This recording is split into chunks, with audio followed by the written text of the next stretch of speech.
देखा भीम, तुम्हारा दोस्त क्रूर बन रहा है। कुछ ही समय में वो पूरी तरह से मेरा गुलाम बन जाएगा। मेरे दोस्त की तरफ एक भी कदम नहीं उठाओगे अब तुम शैतान। छोटा भीम, महाशैतान और प्रेत पुराण, संडे 11:30 AM सिर्फ पोगो पर।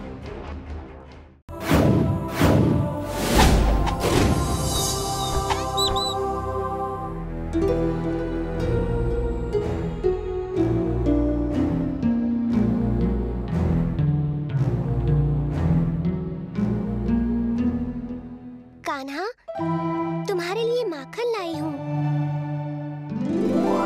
तुम्हें कैसे पता कि मुझे माखन पसंद है?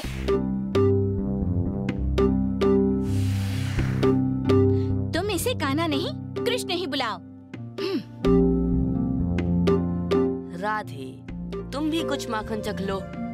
परंतु राधा के लिए तो मैं खास आमरस लाई हूँ। इन्हें बहुत पसंद है ना?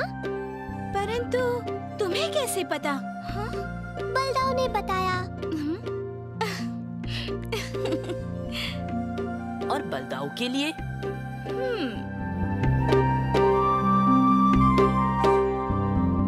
मुझे तो सब कुछ पसंद है, सो मेरे लिए ये सब।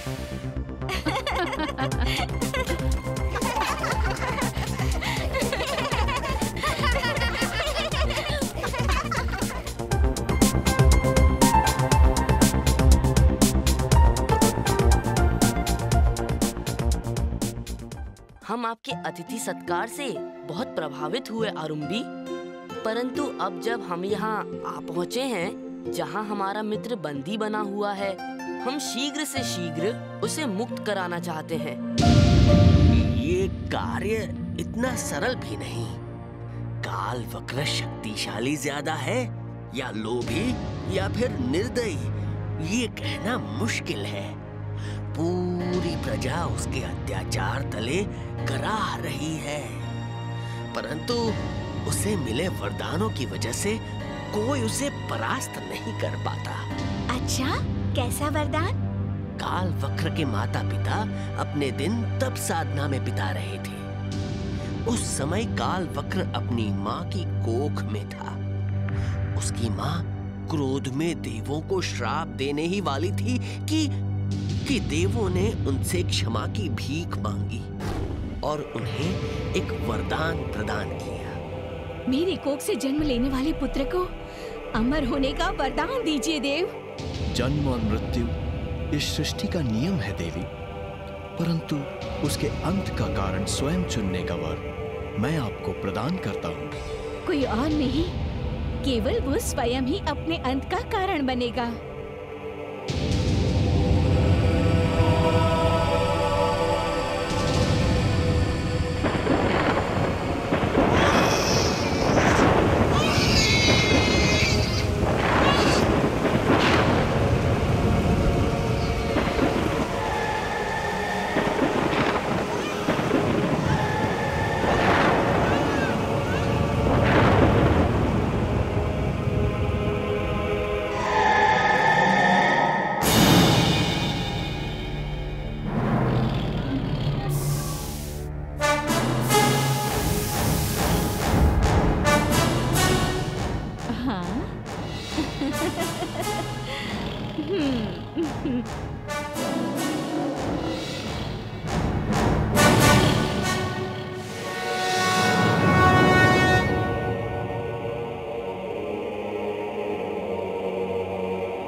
मैं यहाँ कई वर्षों से व्यापार में लाई वस्तुएं पहुँचाता आया हूँ। राजमहल का पहरा बहुत कड़ा है। अंदर जाने वाले हर व्यक्ति, हर वाहन की कड़ी जांच होती है। बलदाऊ, जब तक हम ऊधो को मुक्त न करा लें, हमारा चुपचाप छिपकर प्रयास करना ही उचित रहेगा। यदि हमने यहाँ युद्ध प्रारंभ कर दिया तो कालवक्र के सैनिक बदले में ऊधो को क्षति पहुंचा सकते हैं।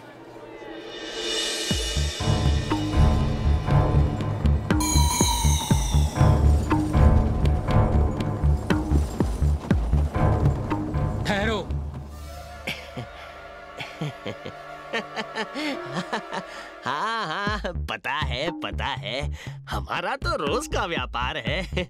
हर बार की तरह इस बार भी महाराज के मनपसंद फल लाए हैं। हाँ?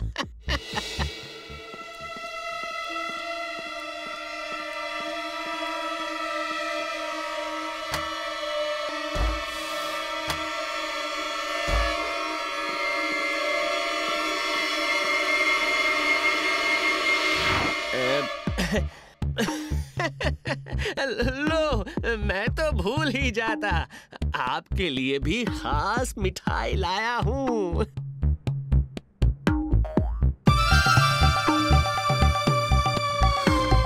ये लो। अच्छा, तो अब अंदर जाता हूँ। है महल में फल देने के बाद काम और भी बहुत बाकी है, चलता हूँ।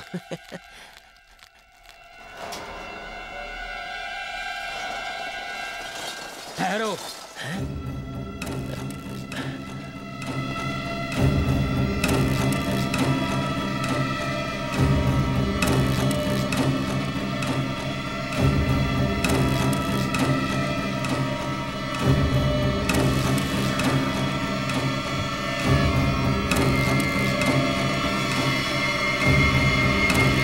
ठीक है, जाने दो।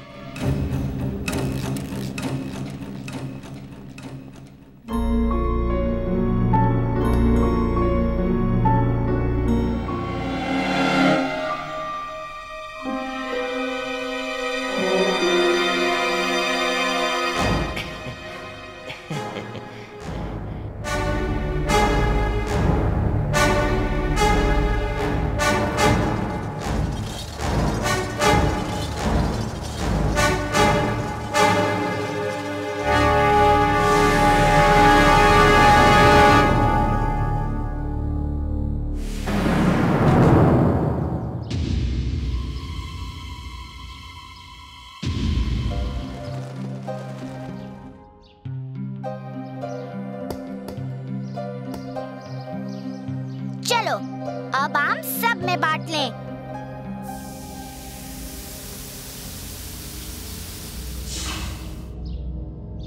बांट ले मतलब? ये सब आम मेरे हैं।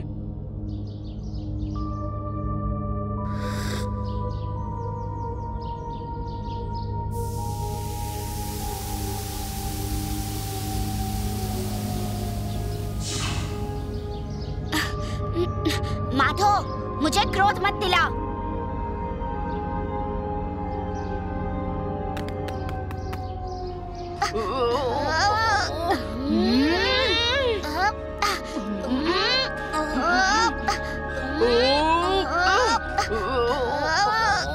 छोड़ दो मुझे। ये अगर मेरे हाथ आ गया तो छोड़ूंगा नहीं। हाँ? ये तुम दोनों को क्या हो गया है?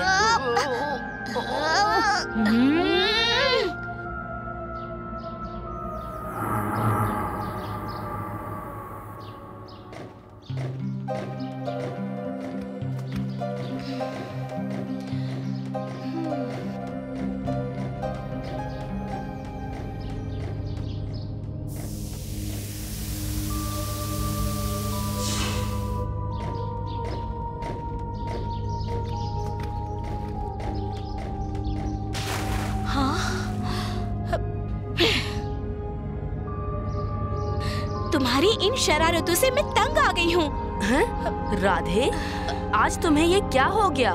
पहले तो तुम्हें मेरी शरारतों पर इतना क्रोध कभी नहीं आया।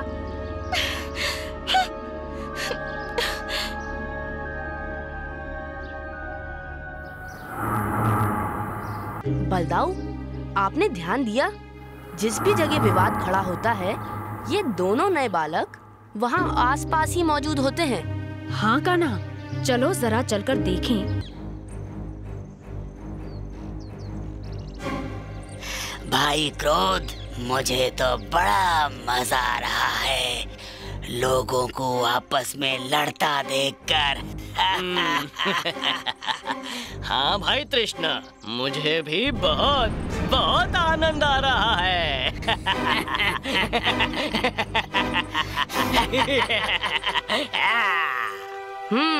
तो हमारा अनुमान सही निकला।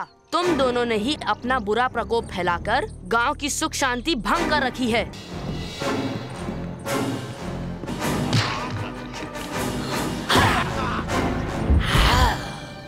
पिताजी! पिताजी!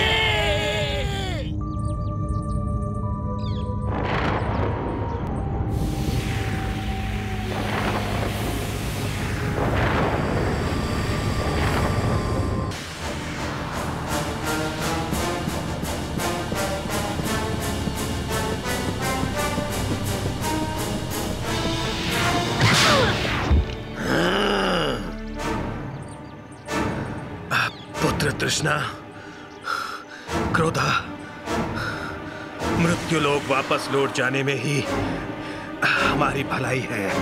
तो चलो पुत्रों।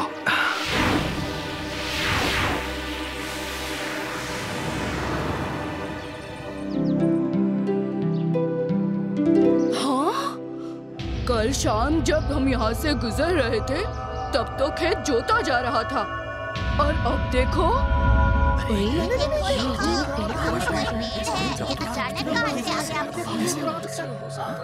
ये जरूर कोई मायावी वृक्ष है, वरना इस प्रकार रातों रात कैसे यहाँ खेत में जम गया। मुझे तो पूरा विश्वास है ये धरती मैया का ही वरदान है।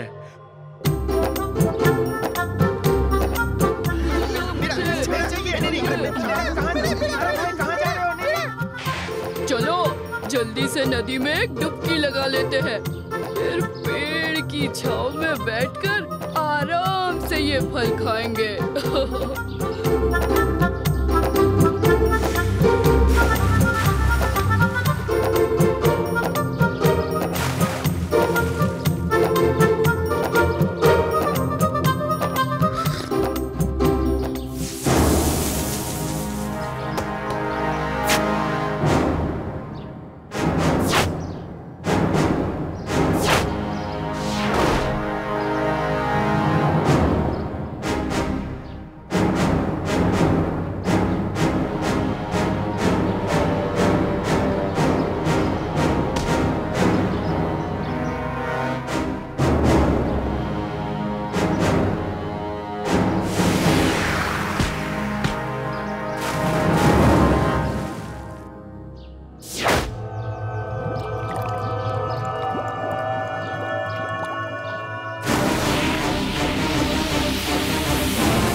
मुसीबत तो टल गई।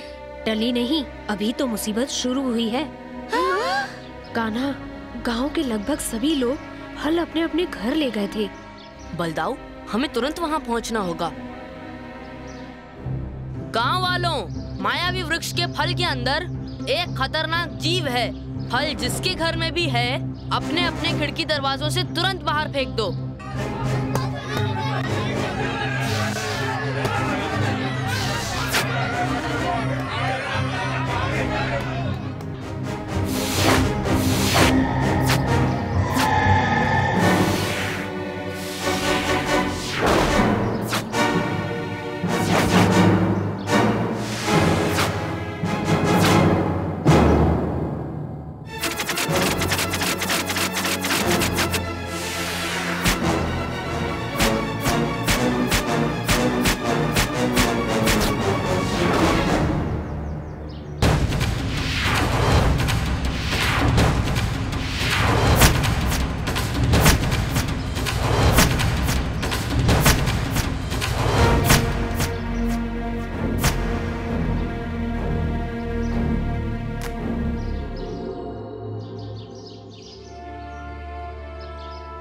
ये हुआ कैसे? माधव तो तुम्हारे साथ ही खेल रहा था, फिर वो कैसे गायब हो गया? पहले दो बच्चे और अब माधव। वृंदावन में ये कौन सी आपत्ति आ पड़ी है? ये बच्चे कैसे गायब हो रहे हैं? कौन ऐसा कर रहा है और बच्चों को कहाँ ले जा रहा है? महाराज, मेरा लाल तो अपने दोस्तों के साथ बागीचे में खेल रहा था। मैंने अंतिम बार उसे एक पेड़ के पास देखा। उसके बाद वो घर नहीं लौटा। क्या आप हमें वो पेड़ दिखा सकते हैं? अवश्य दिखा सकता हूँ कान्हा। आइए, चलिए मेरे साथ।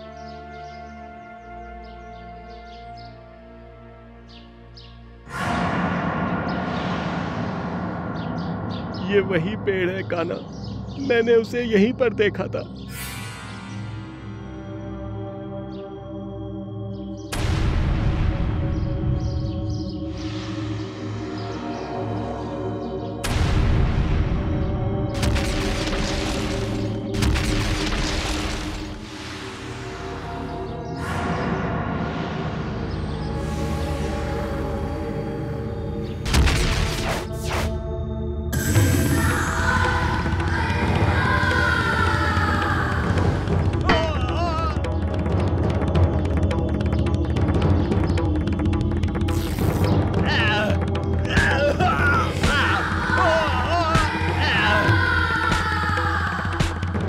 मत मारो। तुम कौन हो? मुझे वृक्षस नाम के अति भयानक राक्षस ने ये काम करने पर मजबूर कर रखा है। वो बच्चों को अपने राज्य में गुलाम बनाकर रखना चाहता है।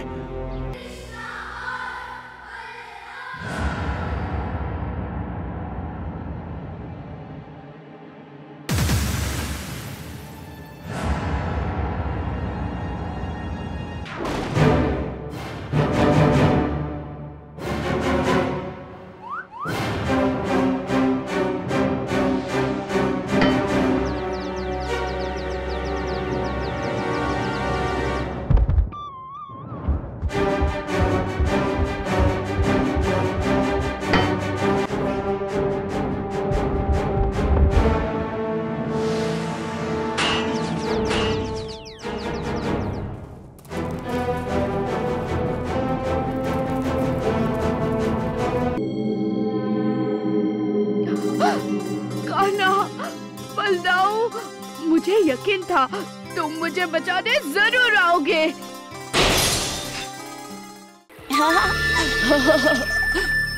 कंस महाराज ने बड़ा ही स्वादिष्ट काम दिया है आपकी बार।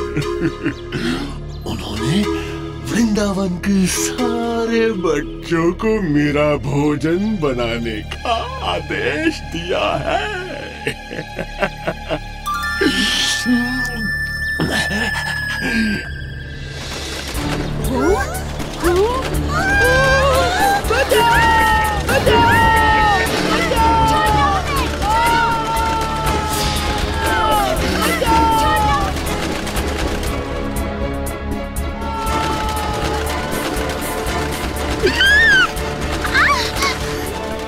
हे भगवान, ये भयानक प्राणी कौन था?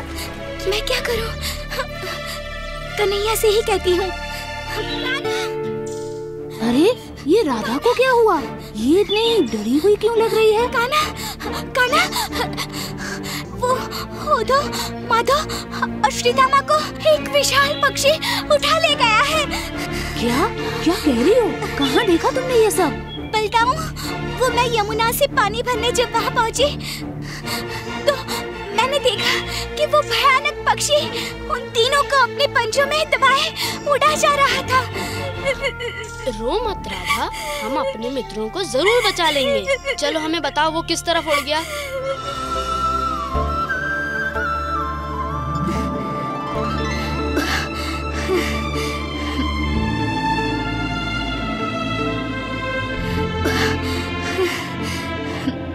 हम इतने दूर आ गए हैं पर उस शिव का कोई पता नहीं है। आप लोग निराश ना हो, कोई ना कोई रास्ता तो जरूर निकल आएगा।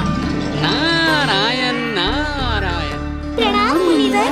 प्रणाम। हम अपने मित्र उधो, माधव और श्रीदामा की खोज में आए हैं। उन्हें कोई दुष्ट जीव उठाकर ले गया है।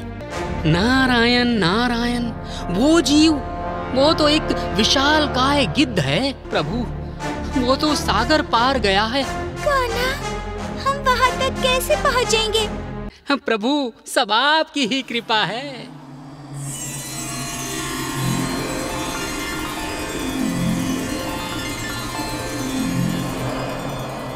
ये हवा और बिजली से भी तेज है। ये आपको सागर पार ले जाएगा। राधा, पहले तुम बैठो।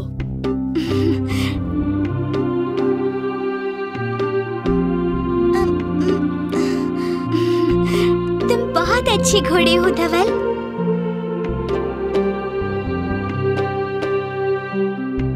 नारायण नारायण। प्रणाम मुनिवर। नारायण नारायण। चल धवल।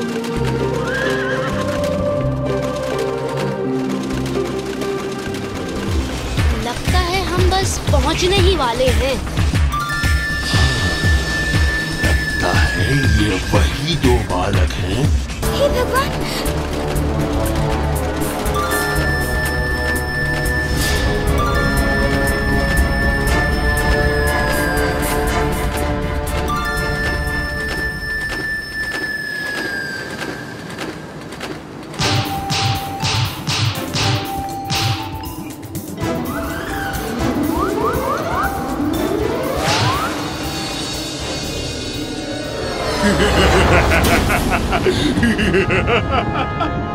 तूने छोटे छोटे मासूम बालकों को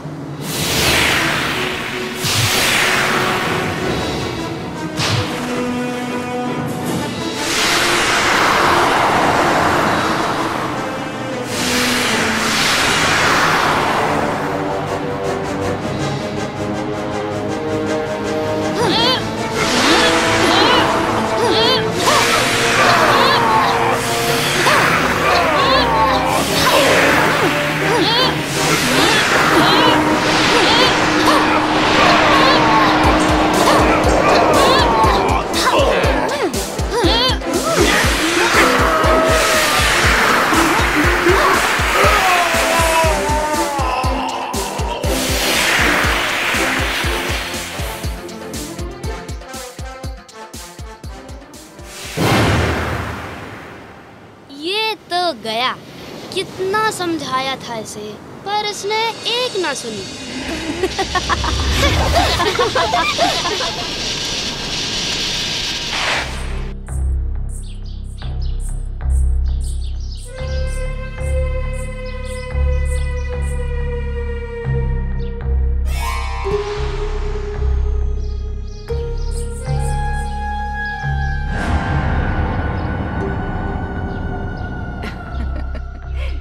बेटी, फूल लेने हैं? अरे मैया, कितने सुंदर फूल हैं। बेटी, मेरे बगीचे में तो इससे भी सुंदर और फूल हैं। तुम आकर देखोगी?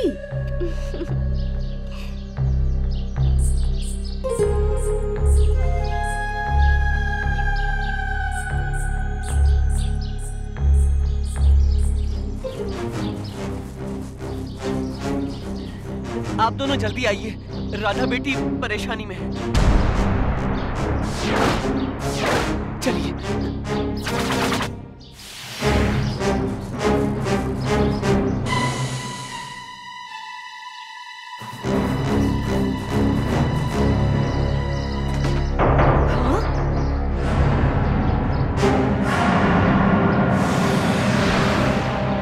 अब तुम दोनों यहाँ से बचकर लौट नहीं पाओगे। तो ये दोनों आ ही गए अपने दोस्त को ढूंढते हुए। बेटा कावा, तुमने बहुत सही तरीके से उन दोनों को बहलाया है। इनको अब मैं परास्त करती हूँ, फिर वृंदावन मेरा होगा, मेरा। राक्षसी, तेरी ये योजना हम कभी सफल नहीं होने देंगे।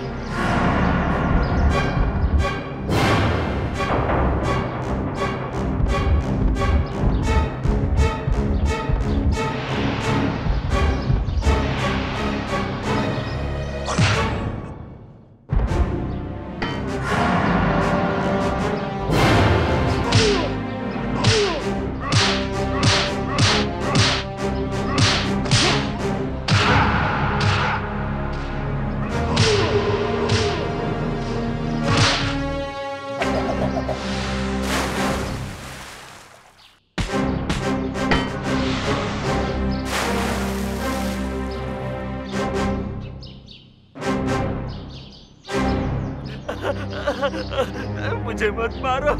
मुझे मत मारो, मैं अपने अपराधों को स्वीकार करती हूँ। वृंदावन से मैं दूर जा रही हूँ और कभी यहाँ नहीं दिखूंगी, कभी नहीं दिखूंगी।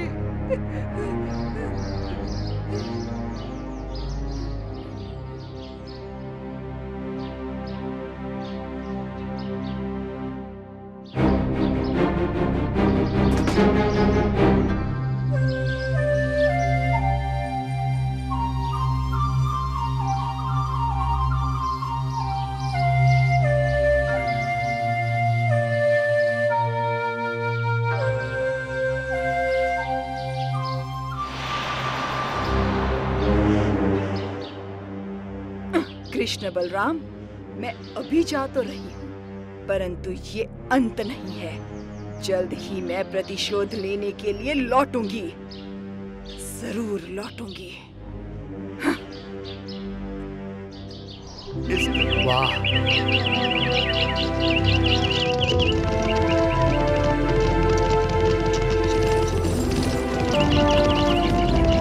वहाँ उस ओर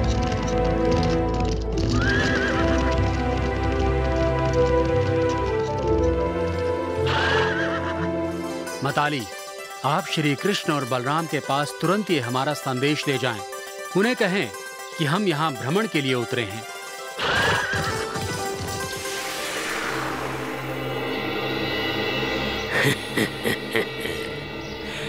इंद्रदेव ने अपना रथ और सारथी भेजकर हमारा कार्य और भी आसान कर दिया।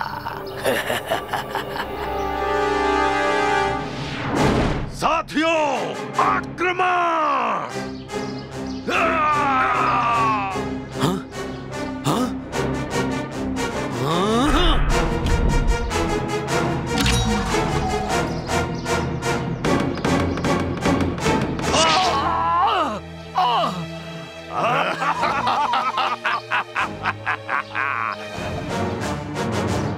इंद्रदेव के सम्मान में हम उन पर उन्हीं के अस्त्र से वार करेंगे।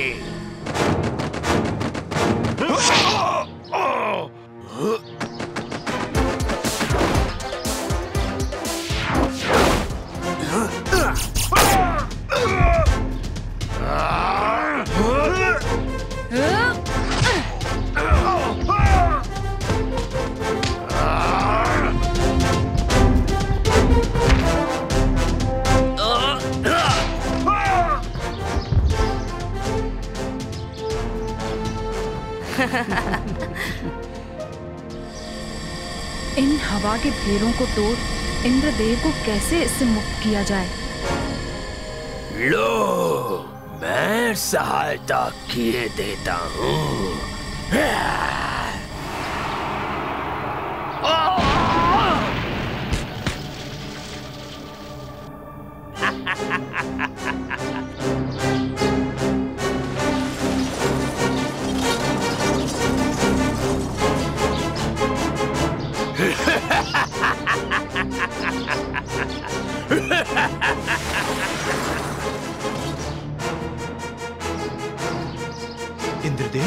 इंद्रदेव, कृपया आंखें खोलिए।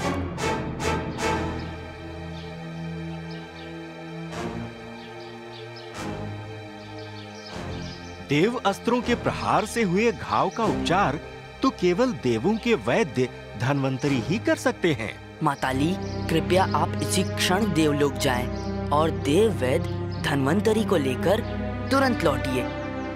मैं और बलदाव तब तक यहीं इंद्रदेव के पास रहेंगे। यही उचित होगा।